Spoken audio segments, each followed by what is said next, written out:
ഹോശേയ 5-ാം അധ്യായം. പുരോഹിതന്മാരെ കേൾപ്പിൻ, ഇസ്രായേൽ ഗൃഹമേ ചെവിക്കൊൾവിൻ, രാജഗൃഹമേ ചെവി തരുവിൻ. നിങ്ങൾ മിസ്പായ്ക്ക് ഒരു കെണിയും താബോരിന്മേൽ വിരിച്ച വലയും ആയി തീർന്നിരിക്കൊണ്ട് ന്യായവിധി നിങ്ങൾക്ക് വരുന്നു.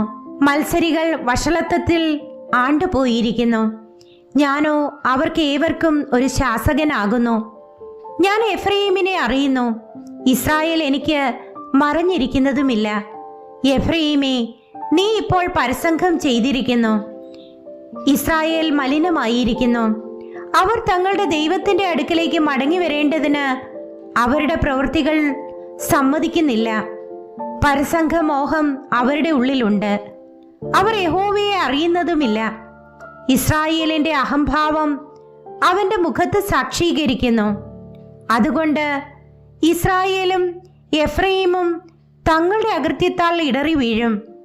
യഹൂദായും അവരോടുകൂടെ ഇടറി വീഴും. യഹോവയെ അന്വേഷിക്കേണ്ടതിന് അവർ ആടുകളെയും കന്നുകാലികളെയും കൊണ്ടുചെല്ലും. എങ്കിലും അവർ അവനെ കണ്ടെത്തുകയില്ല. അവൻ അവരെ വിട്ടുമാറിയിരിക്കുന്നു. അവർ അന്യപുത്രന്മാരെ ജനിപ്പിച്ചിരിക്കൊണ്ട് അവർ യഹോവയോട് വിശ്വാസപാതകം ചെയ്തിരിക്കുന്നു. ഇപ്പോൾ ഒരു അമാവാസി അവരെ അവരുടെ ഓഹരികളോടുകൂടെ തിന്നുകളയും. ഗിബെയിൽ കാഹളവും രാമയിൽ തൂര്യവും ഊതുവിൻ. ബേതാവനിൽ പോർവിളി കൂട്ടുവിൻ. ബെന്യാമീനെ, നിന്റെ പിറകെ വരുന്നു. ശിക്ഷാ ദിവസത്തിൽ എഫ്രയീം ശൂന്യമാകും. നിശ്ചയമുള്ളത് ഞാൻ ഇസ്രായേൽ ഗോത്രങ്ങളുടെ ഇടയിൽ അറിയിച്ചിരിക്കുന്നു. യഹൂദ പ്രഭുക്കന്മാർ അതിർ മാറ്റുന്നവരെ പോലെ ആയിത്തീർന്നു. അതുകൊണ്ട് ഞാൻ എൻ്റെ ക്രോധം വെള്ളം പോലെ അവരുടെ മേൽ പകരും. എഫ്രയീമിന് മാനുഷ കൽപ്പന അനുസരിച്ച് നടപ്പാൻ ഇഷ്ടം തോന്നിയത് കൊണ്ട് അവൻ പീഡിതനും വ്യവഹാരത്തിൽ തോറ്റവനുമായിരിക്കുന്നു. അതുകൊണ്ട് ഞാൻ എഫ്രയീമിന് പുഴുവും യഹൂദ ഗൃഹത്തിന് ദ്രവത്വവുമായിരിക്കും.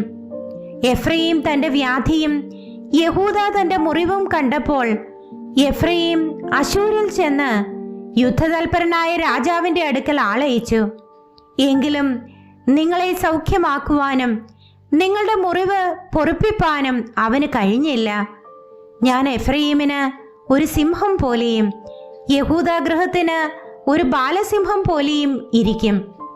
ഞാൻ തന്നെ കടിച്ചു കീറി പൊയ്ക്കളയും. ഞാൻ പിടിച്ചുകൊണ്ടു പോകും, ആരും വിടുവിക്കുകയുമില്ല.